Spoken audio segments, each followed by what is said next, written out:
Десетина 13 минути ни останаат од емисијата за последниот разговор. Виктор Илиевски, тромбонист, дел од Македонската филхармонија. Виктор, ти благодарам што ја прифати мојата покана. Искрено очекував дека ќе има повеќе време за нашиот разговор, меѓутоа првите два разговори малку ми се разлекоа и останавме толку за оваа емисија. Ќе ти посветам повеќе внимание кога ќе бидеш во Скопје и во студиото ќе ти дадам повеќе време. Добар ден и поздрав до вашите гледачи, Иле, и благодарам на поканата. Да те представам како директор од 2017 до 2020 година на Македонската филхармонија, потоа заминуваш некоја година во Белгија, каде што живеете таму со твоето семејство. 2 години си веќе назад, основач на музичко училиште, а и се уште си дел од Македонската филхармонија. Една увертира што се случуваше последниве неколку години со Виктор Илиевски. Точно така. Значи од јули, 28 јули 17 до 20 година, октомври, со огромно задоволство, огромен елан, ја водев една од најдобрите, можам да кажам, институции во културата и најстарата музичка институција, Македонската филхармонија. Навистина имавме едно златно време со вселувањето во новиот објект. Ја имав честа да во рекорден период, речиси 3 месеци, да се дозавршат сите градежни работи во објектот, во целиот објект и завршување на сите техничко-правни процедури за објектот, за да по сите нормативи, по сите правни документи и употребни дозволи да започнеме со сезоната. Многу ми е драго што сум дел од оркестарот и еве, откако се вратив од Белгија, оркестарот е помладен со 30 на нови млади музичари кои што беа примени под моје раководство. Уште повеќе сум горд бидејќи за прв пат во филхармонијата воведовме нов начин на прием на кандидатите кои што се јавени на конкурс, како и што е секаде во европските земји, во европските оркестри, позади завеса. И што ми е многу драго што еве успеав како директор, се разбира таа позиција абсорбира и многу притисоци, да без никакви проблеми влезат најдобрите уметници во Македонска филхармонија и еве сега со гордост ги гледам сите како работат и ми е многу мило за една од тие големи одлуки кои што беа донесени, да институциите се професионализираат и редно е буквално во сите институции, поготово под државната капа, да бидат професионализирани, бидејќи без професионалци нити државата, нити се разбира секој субјект правен кој што е во државата, еве поготово под капата и на Министерството за култура, нема да има резултати. Освен како уметник, јас пред 10 години ќе родиме на ти, се знаеме веќе подолго време. Слободно и лесно. Да, те запознав како борец за работничките права, синдикалец кој застана на бранникот, што би се рекло, во едни тешки времиња за културните работници во Македонија. Каква е сега моменталната ситуација, ме интересира, со колективниот договор во културата и што се случува на тоа поле?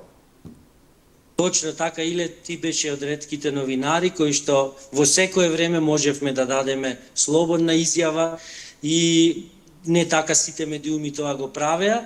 Многу ми е драго кога ќе кажеме дека кога садиме нешто, еве во, да кажеме, во земјоделието, плодовите подоцна се раѓаат. Многу ми е драго што еве јас со направен еден прекин во Белгија кога живеевме, кога се вратив, да еве плодовите од долгогодишната борба како уметници, како и јас еве тогаш како председател прво на синдикатот за сценско-музичките уметници, а подоцна и формирање на Синдикатот за културата, за кој што бев јас првиот председател и еден од основачите на тој синдикат, плодовите после долгогодишна борба се добијат.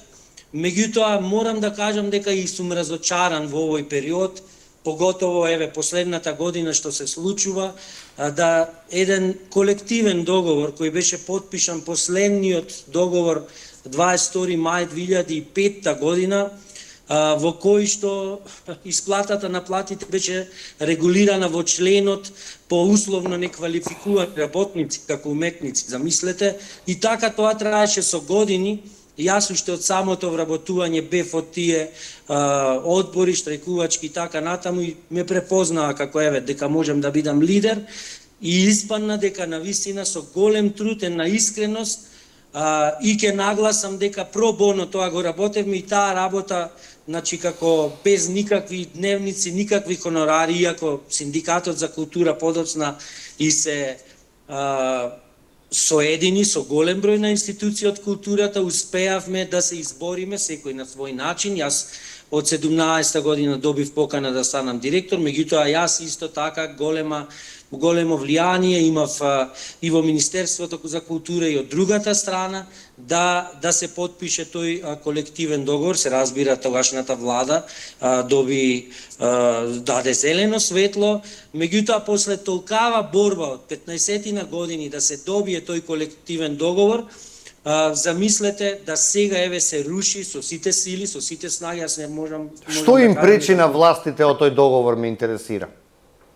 Јас мислам дека најголема точка, болна точка име членот каде што за регулирање на плати, каде што минималната плата е врзана со проценката, односно вредност на коефициентот, и секое зголемување на минималната плата фактички има тенденција за зголемување и на платите во културата. Меѓутоа, морам да кажам дека вработените во областа на културата остваруваат дејност која што е темелна вредност во оваа држава.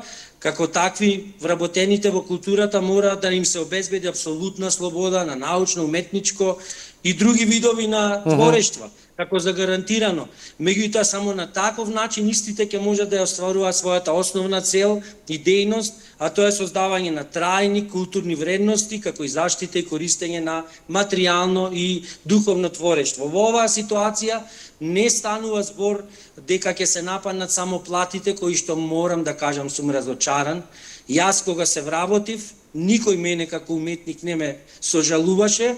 Ќе дадаме на паралела со мои блиски роднини, во исто време се вработивме, јас имав 4 пати помала плата од роднините кои што работеа во банка, првично ниво во банката. Така да сметам дека културните работници, спортистите се најголемиот амбасадор во оваа држава, односно најголемите амбасадори. Во оваа прилика можам да кажам дека бев дел од проектот трите филхармонии од Софија, Солун и Скопје, во проект кој што навистина и во Солун и во Софија, и сега на 20 јуни во градскиот парк во Скопје докажавме и покажавме дека уметниците можат да дадат голем придонес за државите. Сите се соединивме, немаше никакви разлики меѓу нас, кој дали е македонец, дали е бугарин или грк. Мислам дека дадовме една голема и силна порака до политичарите да се тргнат доста тие стеги од, да кажеме, цело време со патриотизам, цело време задоени, а државата, верувајте, ќе тапка во место, бидејќи оваа држава навистина ја напуштија голем број на интелектуалци, голем број на кадри. Може да оцениме каква е моменталната состојба на културните случувања низ државата? Има подобрување некакво или на лошо ниво сме? Од информациите кои што ги имам, да кажеме во мојата дејност, мислам дека има многу мал буџет за одржување на објектите. Намалени се средствата. Јас стигнав до 20 милиони денари само за програма на филхармонијата. Дојдов до таа финансиска конструкција, а сега, како што ми се информациите, дека таа сума е за целата програма, за сите активности, за одржување на објектот, за потрошен материјал и така натаму, која што е сума, а од тогаш се поминати 5-6 години, и мислам дека тоа е навистина многу мала сума за реализирање и на програмата, и за функционирање на една врвна институција.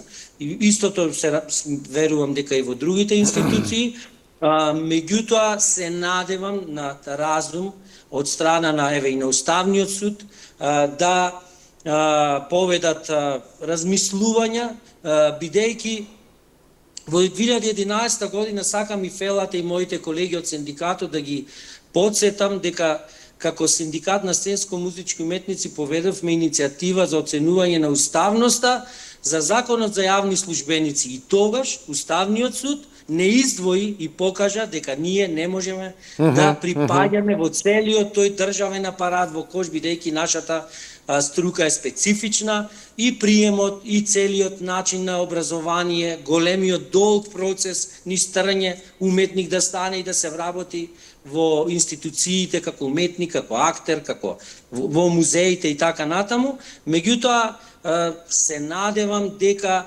ќе има што повеќе пари за програма и ќе нагласам и за одржување на институциите, бидејќи институциите се изградени, еве Филхармонијата е изградена благодарение на претходните влади и се исплати комплетно во моето време и мислам дека се надевам дека сите релевантни структури ќе имаат слух за културата, бидејќи навистина без култура немаме ни држава.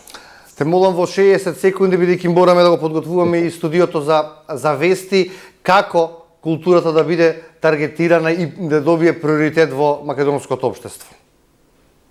Па мислам дека од овие настани како што и ги споменав, еве и како и спортистите кои што се докажуваат и самите се борат со сами финансиски средства, сметам дека сите државни чинители без разлика дали станува влада, парламент и така натаму имаат и ќе имаат слух, бидејќи секогаш се гордеат со националните установи за секој, еве да кажеме сега ќе славиме независност 35 години и повторно се вклучени културните институции.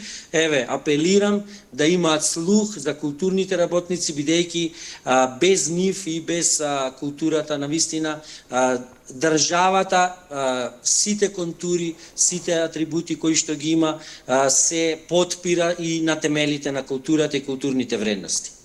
Витор Илиевски, јас ти благодарам што денеска беше мој гостин. Полека оваа сезона со емисии ни завршува. Еве ти ветувам во следната сезона добиваш приоритетно место во нашите информативни издания.